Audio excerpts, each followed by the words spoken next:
Everybody coming today.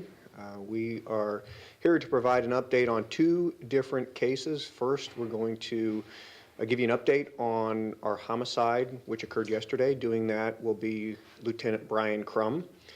And second, we are going to have an update on two different robbery series where we've made some significant arrests. Doing that update is going to be Sergeant Brian Scharf, S-C-H-A-R-F. First up is Lieutenant Crum. Lieutenant. Good afternoon. So as Lieutenant Koch said, we want to provide you with an update about the shooting that occurred yesterday afternoon, shortly after 5 o'clock in the 2400 block of 28th Street. Officers initially responded to a shooting there. It was a report of one person shot. When they got there, they found the victim, was Miss Kendal Crank, suffering from injuries. She was pronounced dead at the scene. There was a second person that showed up shortly thereafter at the hospital that was also suffering from a gunshot wound. Detectives responded to the scene, began their investigation. Before I go any further, I do want to touch a little bit about Kendal. Kendal was a 27-year-old mother of 2 children.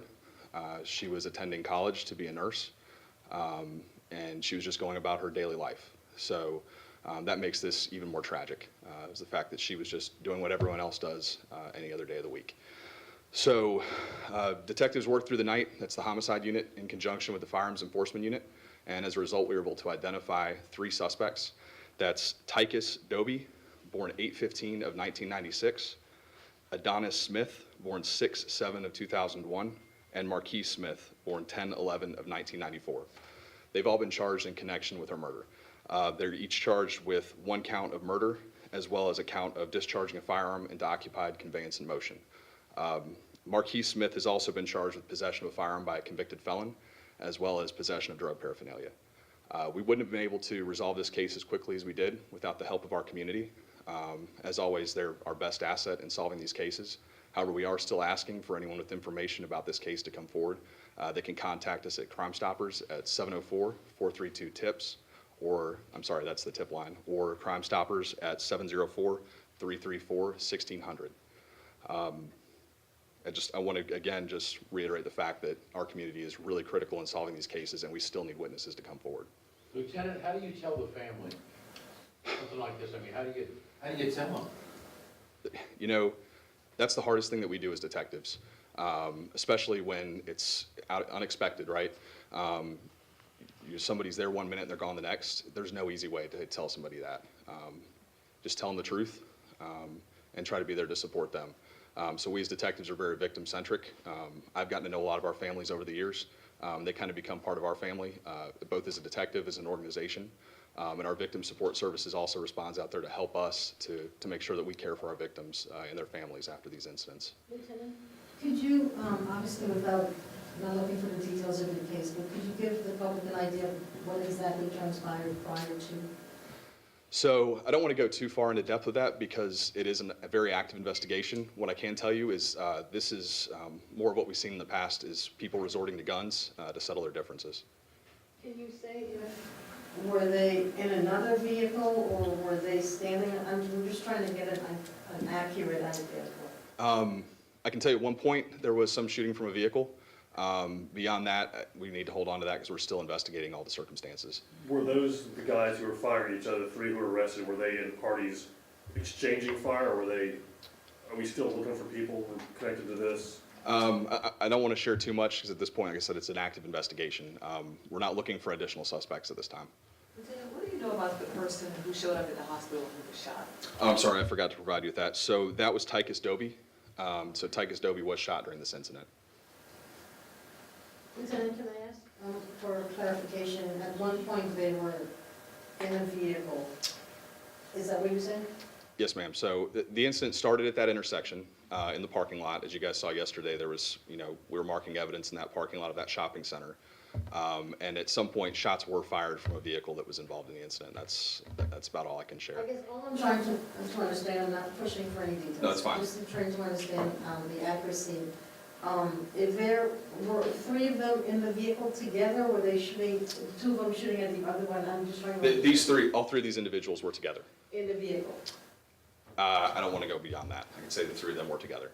Okay. Are you able to say at whom were they trying to shoot? No, I can't answer that at this time. I'm sorry.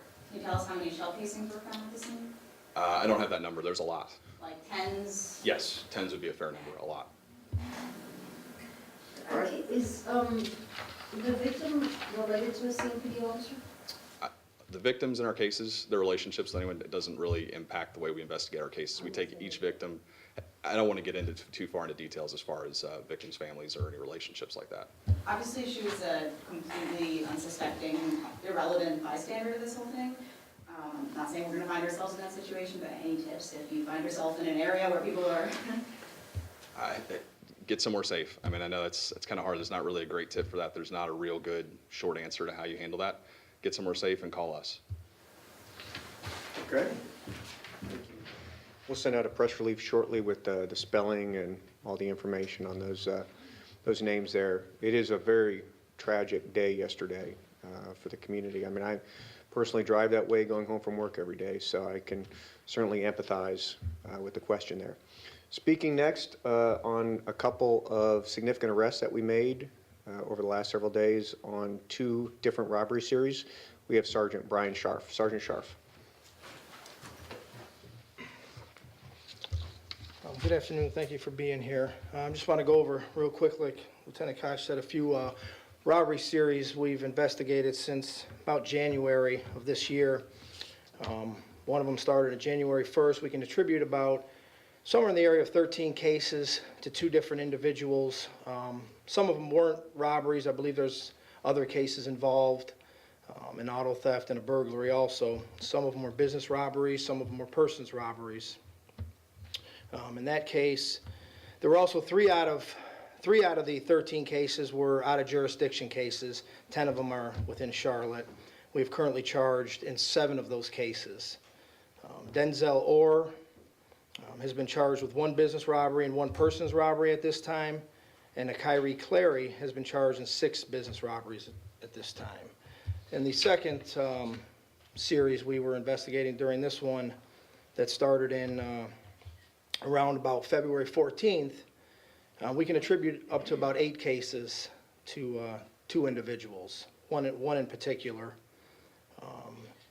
Currently, we have charged in all 8 cases. We've charged an Ismeel Chapman for all 8 cases, and a Derrick Baker has been charged in 1 cases. These are all, in this particular series, they were all business robberies. All of these are armed robberies, except for, of course, the burglary and an auto theft that's in the first series.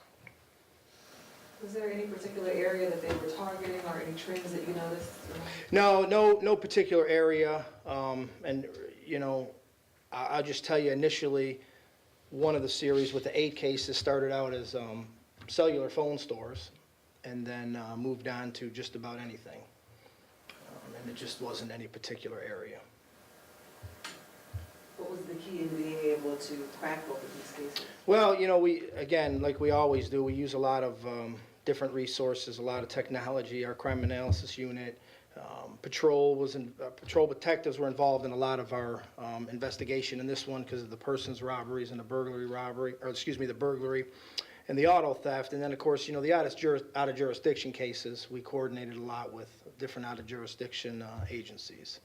And I believe they've charged in a couple of their cases, but I can't comment on who or what that's on the release. You said technology, do you mean DNA?